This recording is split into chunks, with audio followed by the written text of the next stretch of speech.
here. Absolute pleasure to see you guys. I like to feel out the crowd and ask you guys some questions, chime back in. So when it comes to chicken wings, are you guys a flats or a drums crowd? Alright, someone hands you a piece of paper. Do you fold it hamburger or hot dog style? Hamburger. Alright, last one, easy one. Reparations. Give them. Alright. I didn't see you at the march. No, but are they coming? That's what I'm asking.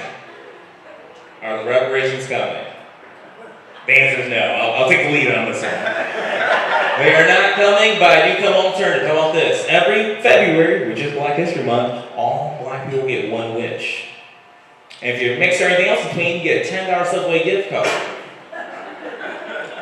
Because you still get to have the white man make your dreams come true, just at a lower tier. It's like Hulu, but with ads. They will catch on. A little bit about myself. I work in healthcare. I have a pretty good, healthy relationship with my family for the most part. A little bit. And actually, I was pacing back there, running around, because I just found out I'm going to be an uncle.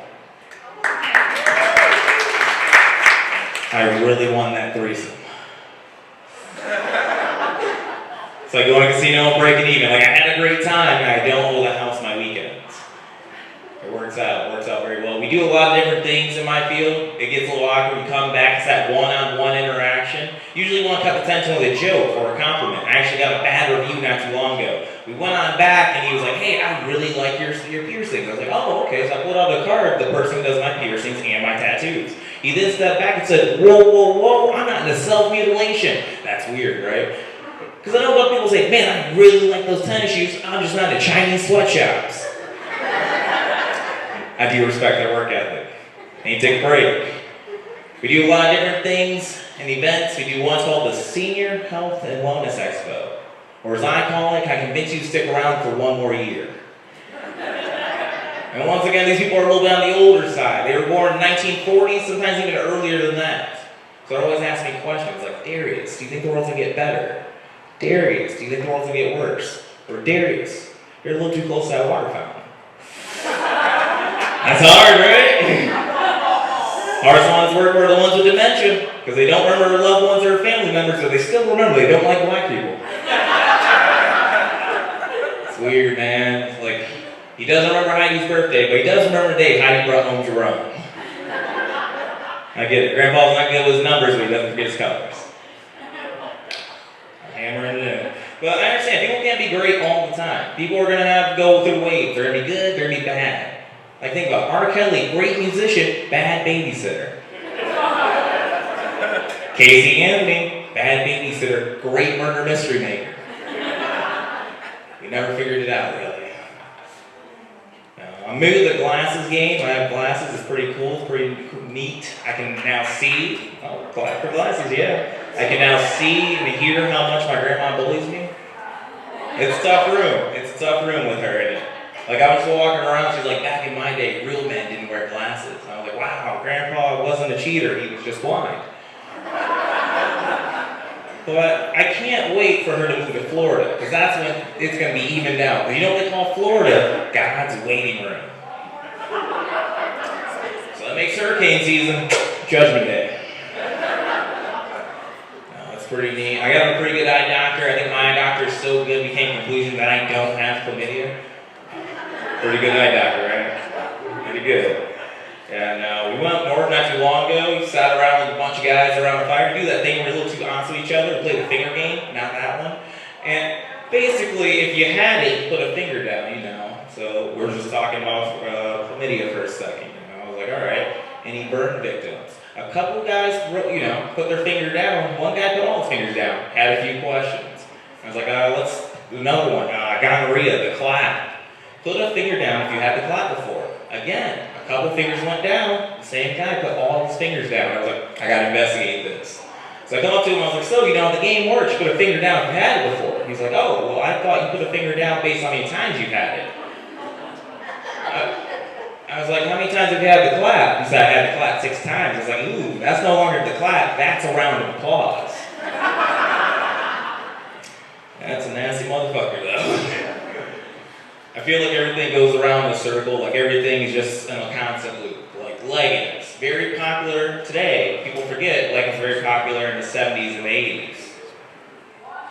Escape rooms, very popular today. I think we just tend to forget about the greats. And honestly, I'm not the biggest fan of escape rooms. I'm a firm believer that escape rooms are a simulated way for white people to feel like a minority for 30 minutes. It's a game. Kind of like how Grand Rapids is Animal Crossing for DeVosses. It's a little too close to home, right? I feel like you don't see a lot of black people doing escape rooms. Kind of the same reason you don't see us on cruises anymore. I'm not falling for that one again. Got us once, not twice. I'm not good at handling bad news. Usually when I go hear bad news, I usually just go to my favorite bar. I was reading a news article because I take the news at my own pace. It talked about a gay club that burned down. Talk about some hot fruits. But I went to my favorite bar, and I sat up there, and you know when someone sees you, they're like, "Ooh, I want to start up a conversation." The guy came over, and he was like, "Hi, I'm David, Jewish, and runner." I was like, "That's a weird way to introduce yourself." I said, "Hi, I'm Darius Black, very anxious." And in that moment, I was asking, I was like, "David, how's life?" He was like, "Life's not going that great right now." I was like, "What's going on?" He said, "Well, my wife left me, and at that moment, my son's no longer talking to me. I got fired from my temp agency job. And at my age right now, the sky's no longer the limit, it's the ceiling, and with me hanging from it." And at that moment, I got down and I said, "David, you gotta continue on. You gotta keep going." And David had a little bit more pep in his step, and I wish I could check in and see how he's doing today, but David's no longer with us. He's in Arizona. But in that moment, I'll never forget when I didn't see David anymore, because I bolted towards the door immediately. David said, "Stop, wait. You're a little too close to that water fountain." All right, guys, my name is Darius Walker. Give it up for your amazing hosts.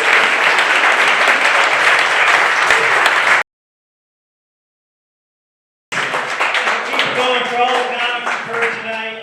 Woo, come on. They put on a pretty darn good show, I'll tell you what. How much you guys paid me here? Nothing. So it's been a great show. How about for Brian B. putting on this show now? Sunday Night Funnies for, I'm not sure, like 32 or 33 years. It's been a long time. It's been going great. It's been good, right? I just got in last night. I got in about 3 o'clock in the morning. My plane from Las Vegas. I don't know if you guys like Las Vegas, but they got this thing. I was walking down. It's like a mall. It's off.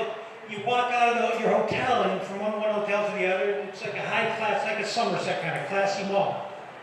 And I'm walking through it, and I see this. This is blocking your view of me. I'm sorry.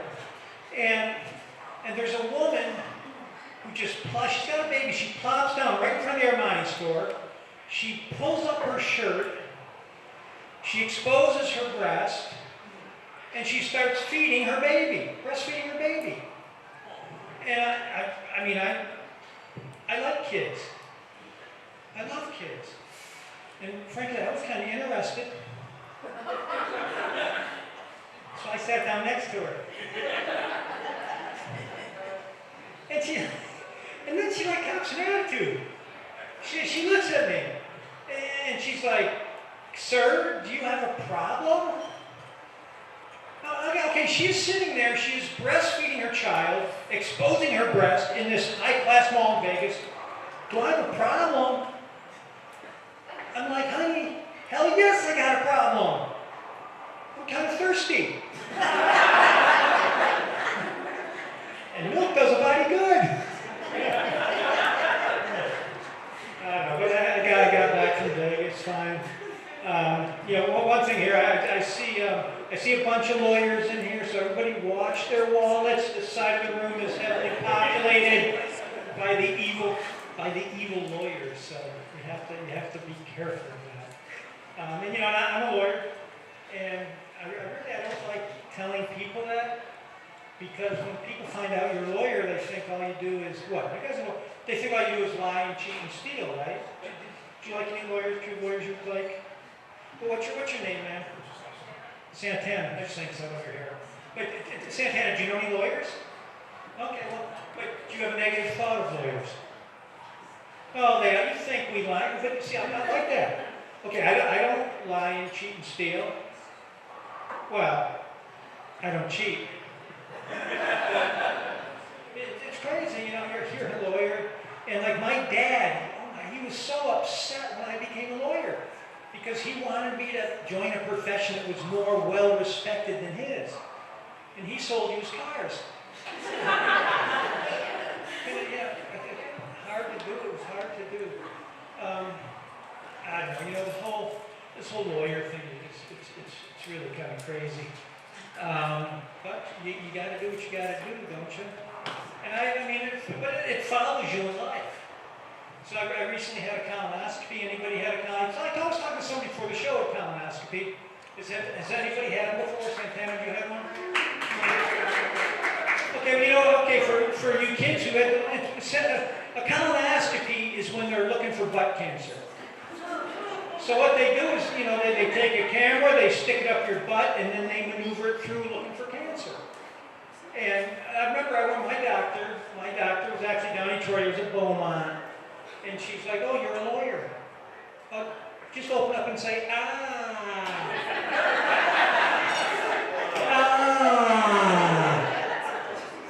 It's crazy. And so then she takes this camera, and she drops it in this vat of Vaseline, right? Vaseline. And then she gently massages it into my anal canal. Oh my God, and she's got you got to picture the scene, okay? Overhead there's a television monitor. She's got a joystick, and she's going to maneuver this camera through my anal canal, and she's going to be watching it on this TV monitor. And she liked it. She's getting a little too excited. She's jumping up and down. She goes, oh, I found a couple of Klingons. Yeah, one of my dad's boots from like 1984.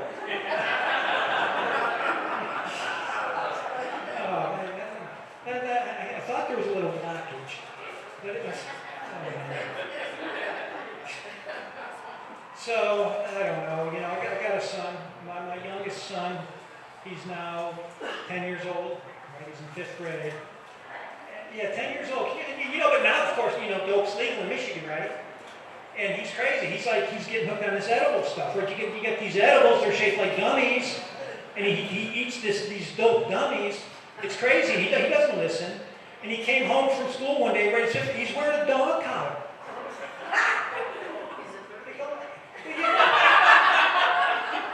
Well, you know what? But I'll be honest with you. I waited until he left for school the next morning, and I installed one of those invisible fences. So now that kid really knows what it's like to get a little buzzed. Yeah, he's my little, he's a spunky little one, isn't he? I don't know, what else is going on?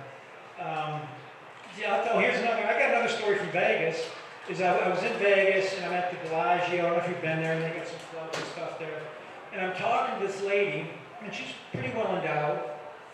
And why do you think I'm talking to her? No. And she's wearing a skin-tight shirt with like these sparkly, what do you call them, sequins like across her chest. Okay, I'm talking to her, that's fine. And then she goes crazy on me. She's like, oh, I hate it when guys talk to my chest. You're talking to my chest, why are you talking to my chest? I'm like, well, ma'am, it's your chest that's doing all the talking. I think I heard the Gettysburg Address. So about 44s and 4s and scoring and all that stuff. It was not good at all. So, I don't know. So, does everybody have a good night? Okay, well, good.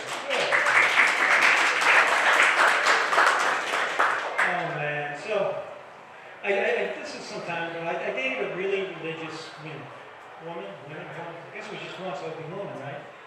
So I didn't do very well in school. Well, you know, this is kind of funny. I'll go back to college. And so I had a reunion this summer. I went to Harvard Law School, right? And reunions they're kind of eye-opening. So, because the people who went to Harvard, a lot of them did pretty well. There's like, one guy's a U.S. senator, another guy's a federal judge, another guy was Barack, right? You guys know Barack Obama, right? Okay, so all these people. Yeah, exactly, man. What the hell am I doing here in Michigan telling jokes in a frickin' bowling alley? I don't know. But it's funny because Senator Porter, Bob Porter, my former roommate, right, he's now a U.S. Senator from North Dakota, he comes up to me and he goes, Don, it's kind of cool that you tell jokes and you get up in front of people and tell them. He goes, but even though I'm a United States Senator, I've written some jokes in my days too. I said, well, yeah, I know that, Senator, but mine don't become laws.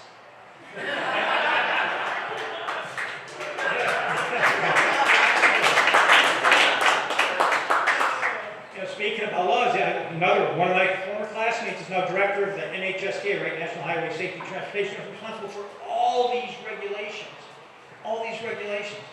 And there's a new one. I don't know that. What do you guys think about it? So like if like you're drinking a fifth of Jack and you lock yourself in the trunk, you do that often, man. See, now you look more like a Maker's Mark. Oh no, you're a Johnny Walker Purple label, right? Oh, that would be rough, man. No, but so the idea is if you close the trunk, you lock yourself in the trunk, there has to be an inside release so that kids can crawl out, right? And they got this, and now bikes, they're talking about bikes made out of Nerf. It's unbelievable. They got all these things to protect our kids. And now, do we have any school teachers? Are you school teachers? No? Is anybody here a school teacher? Right there. Okay, now, people want to blame you because our standardized test scores are going down. You ever get the blame for that? Yeah. But you can't do that because, in today's world, stupid kids live. They never used to. Now you can't weed out the system at all. I don't know. So what else? Outside, oh, my light's blinking. Okay, so I'll close up here. It's an interesting story, but I am. It's like, I'm sorry to pick on you, but number one, I love your hair, and number two, you're right in front of me. Do you date nice guys? Like guys, do you date a guy because they're nice, or no? You date them on the edge, they're risky? Oh, you do? Okay, because most people, like me, I in my experience is that girls don't like to date nice guys. Because we're the friends, right? We hook up your Sony PlayStation, we give you a ride, we do things for you, we do favors, and normally that doesn't get us something different. We got to hook up after the show. Because I'm just saying, good women are hard to find. And anyways, normally, you do all these things for them, you help them out. And how many times have I heard this? I can't tell. I wish I had a chord for them. It goes, oh, Don, you are such a nice guy. But there's just something missing. Yeah, tattoo and a prison record.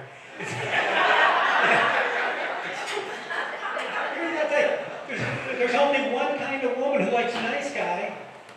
That's a mother. It's messed up. I don't know. Okay, I got lit again, so I really have to. I'm sorry. I'm going too long.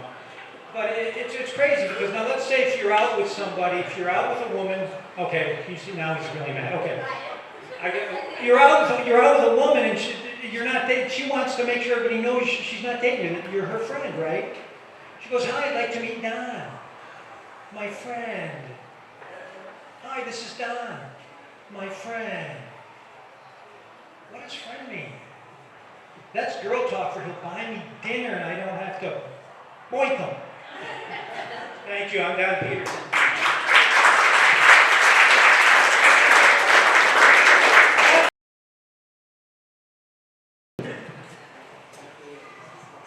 Okay, so my birthday is Tuesday.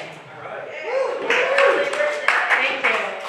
Several years ago, I had the best birthday ever, and I partied so hard that when I was done, it was 2 years later.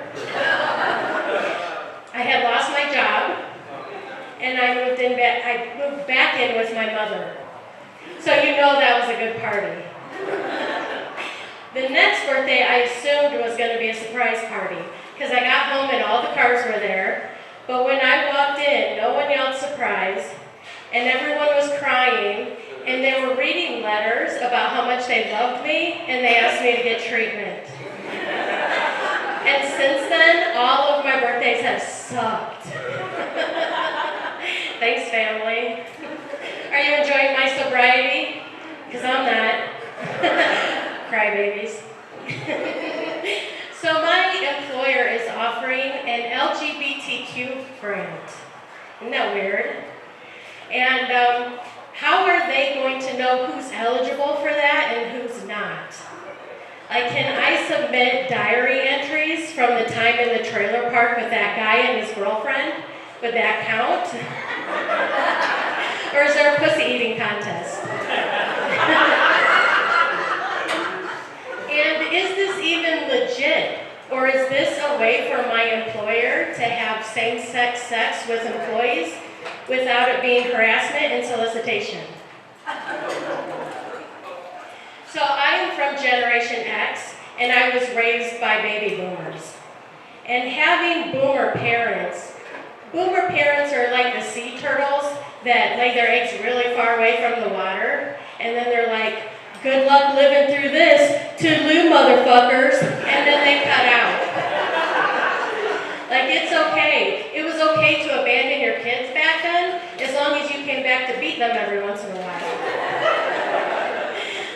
I grew up knowing I was an inconvenience and an irritation to my parents, and now they're old and they need me. Well, what an interesting turn of events no one ever saw coming. I hope I'm not too busy or annoyed for this. But with my daughter, I try to be a different kind of parent. I try to be present and patient and mindful. But I don't know if I did the right thing because she's 18 and she's mean as fuck. You can tell she ain't never been whooped.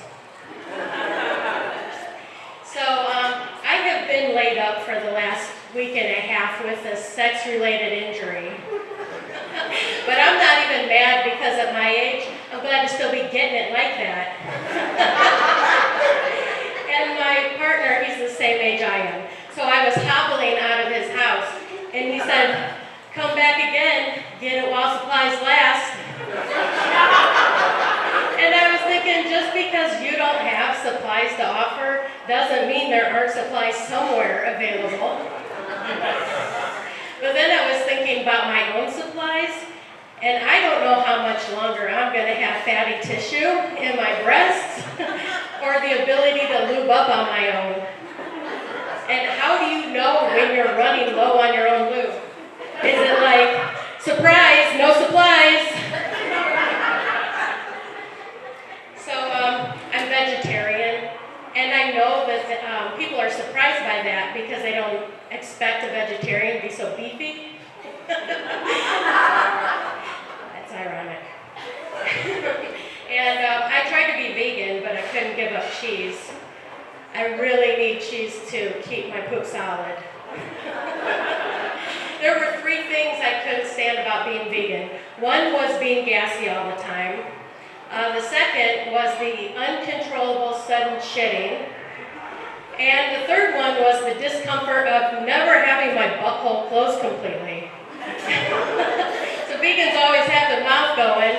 It's because their butthole's always going too.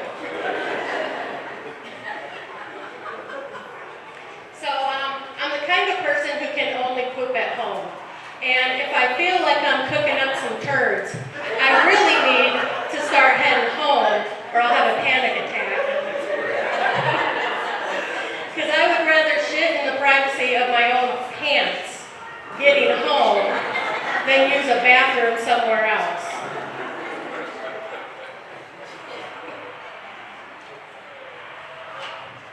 And the thing about being vegan, if you know me, you know that I really enjoy farting. And with being vegan, every fart is a shart and every shit is a spray. So I had to give up being vegan. So my coworker came to work and he brought us both Pepsis.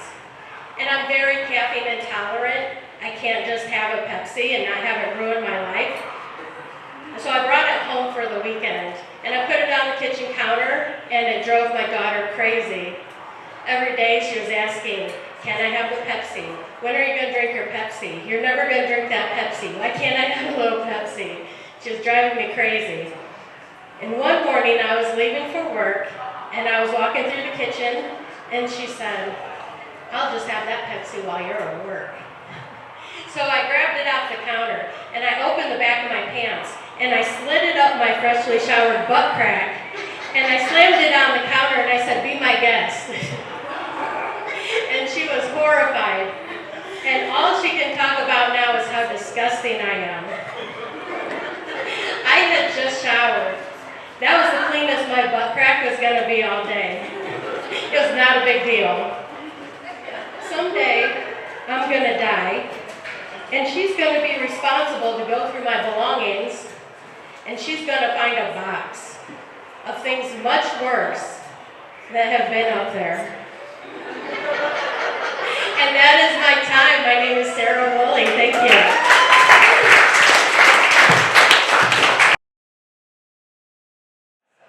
So when I get hit with some dirty talk, sometimes I don't even know what to do. And I was going to take it easy on you. I was going to, give you the earmuffs version. But somehow I just see it in your soul. You guys needed straight no chaser. Just do it. Rip that Band-Aid off. Put it in. Don't even spit. I like that. That's what I needed to hear. Okay, so this is what she said to me. Give me that nigger dick. And here's the thing. They can attest to it. We don't talk to each other that way, It would have just been a dick. You know what I mean? But shortly after that polite request, the room goes silent. Because she performed something straight out of The Dark Knight. It was that scene with the Joker where he came in and it was all the gangsters and the guy was running over there and he takes with the pencil. I'm here to tell you that entire pencil disappeared and one of the balls lying on the table. Sometimes I miss people with that. I'm just here to tell you I've never been that deep before, I had to ask her if she was on birth control because shy of a few vital organs, I was still pointing at her uterus. She was busy when I asked that question, so I said, 1 snot bubble for yes, 2 snot bubbles for no. Yeah, this is around the time when I start losing people. This is around the time when I start getting eyeballs looking at me, judging. Like I'm the bad guy in that situation. Typically, those eyeballs belong to people that sit down and pee. I'm here to tell you I'm not the bad guy in the situation. I had my hands behind the back of my head like a good brown person. I had my hands behind the back of my head. I was just trying to enjoy the ride. I did. Somehow she locates one of my hands. I don't know how, through the tears. She locates one of my hands and just takes it from the back of my head and puts it on the back of her head. Somehow she locates the other hand. It was easy, it was on her. Locates my other hand. She put both of my hands on the back of her head. I'm looking down at her like it can't disappear any further. I thought she was going to Miss Pac-Man me.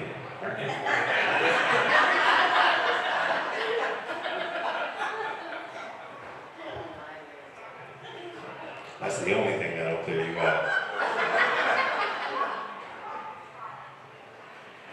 I've dated my fair share of white women. I thought that whole love language thing, I thought that was just a myth. But that day, I learned a valuable lesson. I learned that my love language starts with blah, blah.